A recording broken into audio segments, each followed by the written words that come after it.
ধ্যান ধারণা থেকে বেরিয়ে আধুনিক জনসেবা নিশ্চিতে প্রশাসনের কর্মকর্তাদের উদ্যোগী হবারও নির্দেশ দেন প্রধানমন্ত্রী। আরো জানাচ্ছেন মামুন রশিদ। বাংলাদেশ সিভিল সার্ভিস প্রশাসন একাডেমির ৯৮ ও ৯৯তম আইন ও প্রশাসন কোর্সের সমাপনী অনুষ্ঠানে যোগ দেন প্রধানমন্ত্রী শেখ হাসিনা। এবার মোট ৮৭ জন নবীন কর্মকর্তা কোর্স সম্পন্ন করেন। প্রধানমন্ত্রী নবীন কর্মকর্তাদের উদ্দেশ্যে বলেন, এখন বিশ্বের সবচেয়ে বড় সমস্যা জঙ্গিবাদ। বাংলাদেশে যাতে জঙ্গিবাদের উত্থান না হয় সেজন্য সচেতন থেকে এর বিরুদ্ধে সামাজিক আন্দোলনে সহায়তা করার নির্দেশ দেন তিনি। যে করে হোক বাংলাদেশকে জঙ্গিবাদ এবং সন্ত্রাসবাদ থেকে মুক্ত রাখতেই হবে। তার জন্য আমরা যেটা পদক্ষেপ নিয়েছি যে সমগ্র জনগণকে সম্পৃক্ত করা, সামাজিক আন্দোলন হিসেবে এটা গড়ে তুলছি। এ ব্যাপারে সকলকে সচেষ্ট থাকতে হবে এবং ভূমিকা রাখতে হবে যে কখনো বাংলার মাটিতে সন্ত্রাস জঙ্গিবাদ কখনো মাথা চাড়া দিয়ে উঠতে না পারে।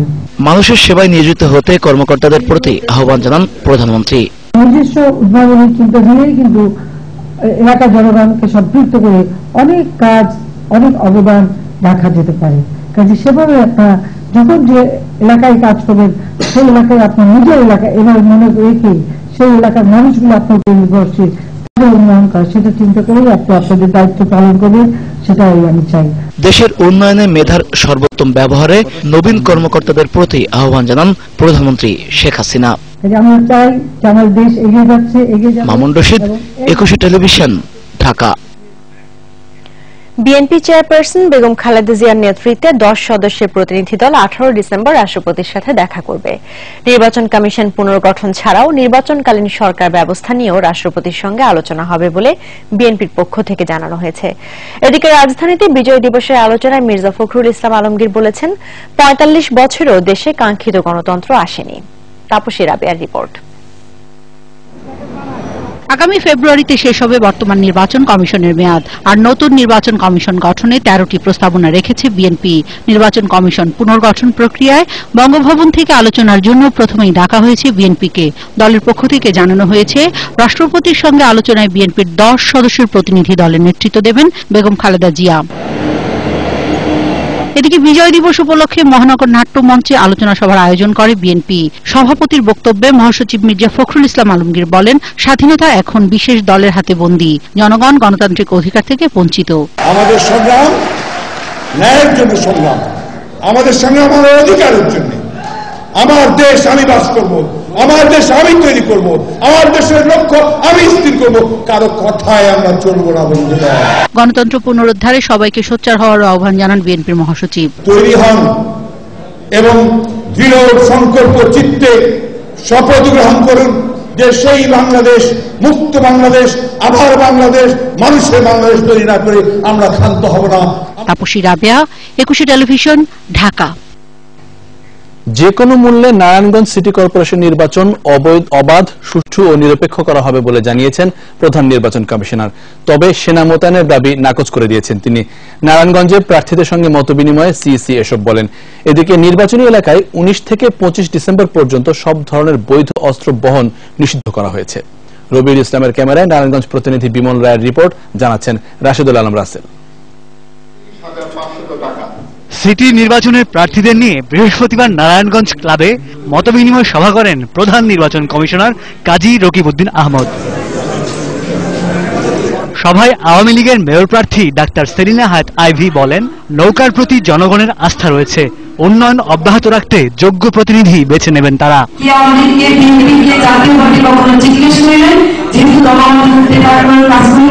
নারায়ণগঞ্জের মানুষ ঠিক ভাবে আমাকে আবাসটা দিয়ে সেই উপহারটা দিয়ে দেওয়ার মধ্যে উঠে। আর মানুষ যাতে নির্বিঘ্নে ভোট দিতে পারে সেই ব্যবস্থা নেওয়ার দাবি জানান বিএনপির মেয়র প্রার্থী অ্যাডভোকেট সাখাওয়াত হোসেন খান। আবারও দাবি জানান সেনা মোতায়েনের।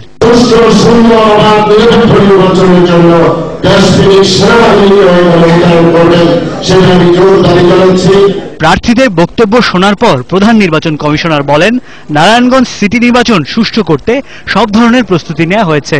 একই সঙ্গে সেনা মোতায়েনের দাবি নাকচ করে দেন তিনি।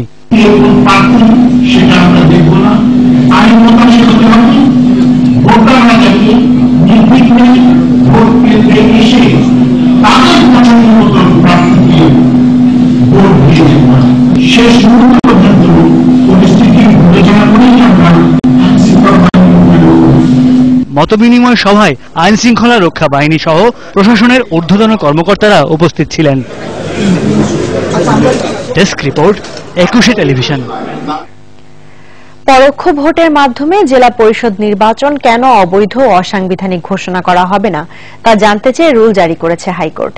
এছাড়া সাতক্ষীরা জেলা পরিষদ নির্বাচনে 2টি ইউনিয়নের ভোটার তালিকা 2 মাসের জন্য স্থগিত করা হয়েছে। হাইকোর্টের পৃথক 2টি বেঞ্চ এসব আদেশ দেন। প্রণব চক্রবর্তীর রিপোর্ট। আগামী 28 ডিসেম্বর অনুষ্ঠিতব্য জেলা পরিষদ নির্বাচনের জন্য 20 নভেম্বর ভোটার তালিকা প্রকাশ করে নির্বাচন কমিশন।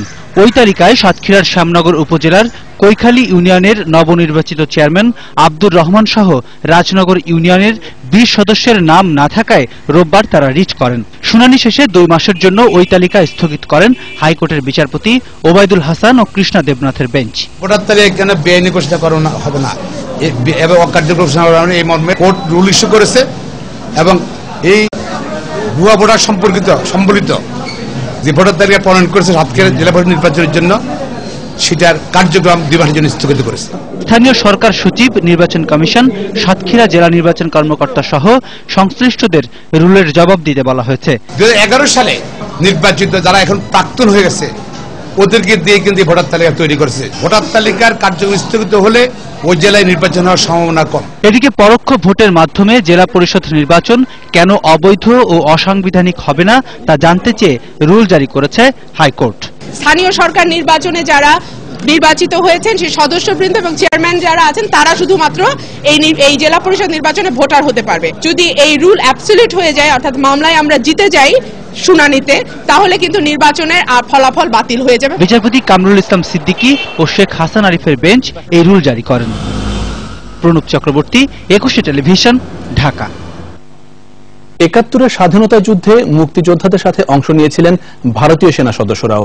সেই দিনগুলোর অম্লান স্মৃতির বর্ণনা দিলেন তারা। বাংলাদেশের স্বাধীনতা যুদ্ধের অকৃত্রিম বন্ধুরা বললেন তারা দেখেছেন পাকিস্তানি বাহিনীর বর্বর গণহত্যা। সেই নির্মমতা মানুষ হিসেবে মেনে নিতে পারেননি, মানবতা রক্ষার জন্যই অংশ নিয়েছিলেন মুক্তিযুদ্ধে। আর জানাচ্ছেন জসিম জুয়েল। স্বাধীনতা যুদ্ধে মুক্তিযোদ্ধাদের সাথে অংশ নেয় ভারতীয় সৈন্যরাও। বাংলার মাটি হানাদার মুক্ত করতে প্রাণ দিয়েছে তাদের অনেকে। মুক্তিযুদ্ধের সেই দিনগুলো আজও অম্লান তাদের হৃদয়ে। রাজধানীর একটি হোটেলের স্মৃতিচারণ অনুষ্ঠানে তারা জানালেন 71-এর সেই দিনগুলোর কথা। চট্টগ্রামে মুক্তিযুদ্ধে অংশ নেয় এই 2 ভারতীয় সেনা সদস্য। তারা বললেন বাংলাদেশের স্বাধীনতা যুদ্ধে অংশ নিতে পেরে গর্বিত।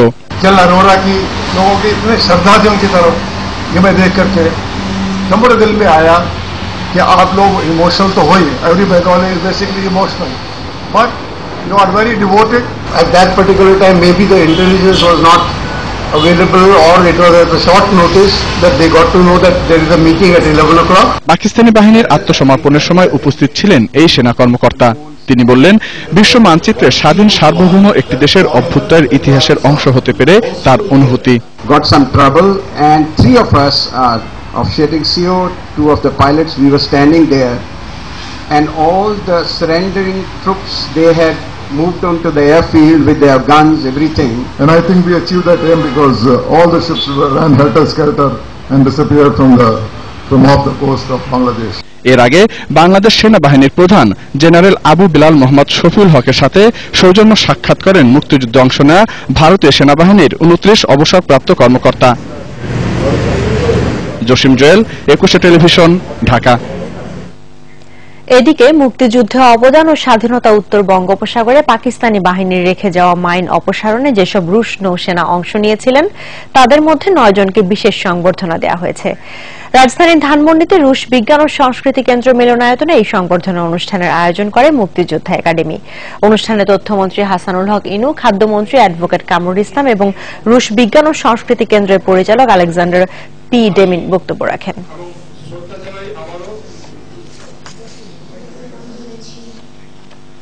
প্রধানমন্ত্রী শেখ হাসিনার সাথে সৌজন্য সাক্ষাৎ করেছেন বাংলাদেশের স্বাধীনতা যুদ্ধে অবদান রাখা ভারত ও রাশিয়ার সেনাবাহিনীর সদস্যরা। সন্ধ্যায় প্রধানমন্ত্রীর বাসভবন গণভবনে যান তারা। এ সময় সবার সাথে কুশল বিনিময় করেন প্রধানমন্ত্রী। বাংলাদেশের স্বাধীনতা যুদ্ধে বীরত্বপূর্ণ অবদানের জন্য তাদের ধন্যবাদ জানান শেখ হাসিনা। বলেন বাংলাদেশ তাদের কাছে চিরঋণী। আর ভারত ও রাশিয়ার যোদ্ধারা বাংলাদেশের স্বাধীনতা যুদ্ধে বিজয়কে নিজেদের বিজয় বলে উল্লেখ করেন।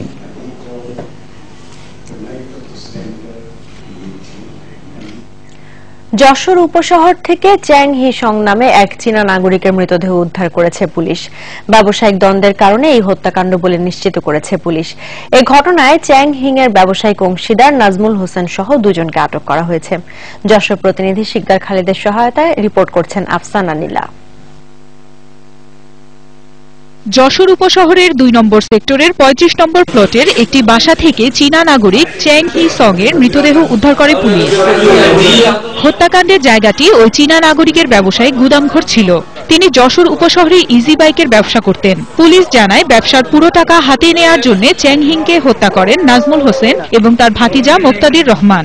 রড বা পাইপ দিয়ে পিটিয়ে তারা এই হত্যাকাণ্ড সংঘটিত করে চীনা নাগরিকের টাকা আত্মসাৎকরণের লক্ষ্যে। এই ঘটনার তীব্র নিন্দা জানিয়ে দ্রুত দোষীদের বিচার দাবি করেছে স্থানীয় ব্যবসায়ীরা। ব্যবসা করে আমাদের সাথে, ওর সঙ্গে দুটো ছেলে আসে, একটা ছেলে আসে নাজমুল, ও আসতো, কিন্তু আসলে নাজমুলের এই কাজটা করা ঠিক হয়নি। আমরা অবশ্যই এর বিচার চাই। আমরা ব্যবসায়ী হিসেবে এভাবে কোন বিদেশি করুণ মৃত্যু হোক এগুলো আমরা চাই না। এদিকে ঘটনাস্থল পরিদর্শন করেছেন জেলা প্রশাসক, পুলিশ সুপার এবং খুলনা রেঞ্জের অতিরিক্ত মহাপুলিশ পরিদর্শক। আফসানা নীলা, ২১ টেলিভিশন। নারায়ণগঞ্জে পায়ুপথে বাতাস ঢুকিয়ে শিশু ইয়ামিনকে হত্যার ঘটনায় মামলা হয়েছে। বৃহস্পতিবার ইয়ামিনের বাবা শাহজাহান বাদী হয়ে সোনারগাঁও থানায় মামলাটি করেন। এই ঘটনায় আটক ইয়ামিনের সহকর্মী হৃদয়কে মামলায় একমাত্র আসামি করা হয়েছে। মরিচটেক এলাকায় বিআর স্পিনিং মিলে পায়ুপথে বাতাস ঢুকিয়ে দেয়া হলে ইয়ামিনের মৃত্যু হয়। সে কারখানাটির শ্রমিক ছিল। পুলিশ জানায় ইয়ামিনের সাথে রায়হানের কোনো শত্রুতা ছিল কিনা তা খতিয়ে দেখা হচ্ছে। বুধবার রাত 10:30টার দিকে কাজ শেষে রায়হান কম্প্রেসার দিয়ে ইয়ামিনের শরীরে লেগে থাকা তুলা পরিষ্কারের সময় পায়ুপথে বাতাস ঢুকিয়ে দেয় বলে জানায় পুলিশ। পরে ঢাকা মেডিকেল কলেজ হাসপাতালে মারা যায় ইয়ামিন।